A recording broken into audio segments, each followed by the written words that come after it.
સરસ મજાની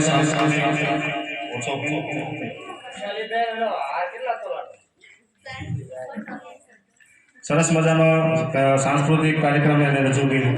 આપણી વચ્ચે આપણા ગામના કેમેરામેન અને પોતાની યુટ્યુબ ચેનલ ચલાવે છે એવા ગાબુ દીપકભાઈ પણ તમારો કાર્યક્રમ અત્યારે એ ઉતારી રહ્યા છે. પછી તમારા જ ગામના વ્યક્તિ છે, સરસ મજાની યુટ્યુબમાં વિડીયો આવશે તો એને પણ આપણે ગાબુ દીપકભાઈને પણ આપણે કાર્યોથી આપણે આવકારીએ. અને તમે આવ્યા પછી થોડુંક અમારે આઠમા વાળી છોકરીમાં થોડુંક અખડ થવા માંડ્યું કે તમે મોઢા કરાય. મને આમ થોડુંક હું છે, હું આઠમાનો વર્ગ શિક્ષક છું એટલે આમ 50% તો મોઢા જોઈને મને ખબર પડી જ જાય કે આ શું છે. એટલે એનો વારો પાછો લેવાનો. તમારે જે પેલો માધવ મારા મોહનજી જે ગીત આપણે જોયું હતું પેલું એ આપણે ફરીથી લેવાનું છે. એટલે આપણે ફરીથી સાહેબ આચાર્ય સાહેબ 5 મિનિટનો સમય મને વધારે દીજો, કારણ કે એ લોકોને બધાને એમ થાય કે ભાઈ અમારું ગીત પણ વિડીયો શૂટિંગમાં આવ્યું અને માધવ મારા મોહનજી રજૂ કરશે. હવે આપણે થોડુંક પાછું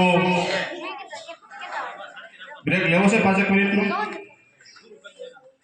પૂરું કરવું હજી 30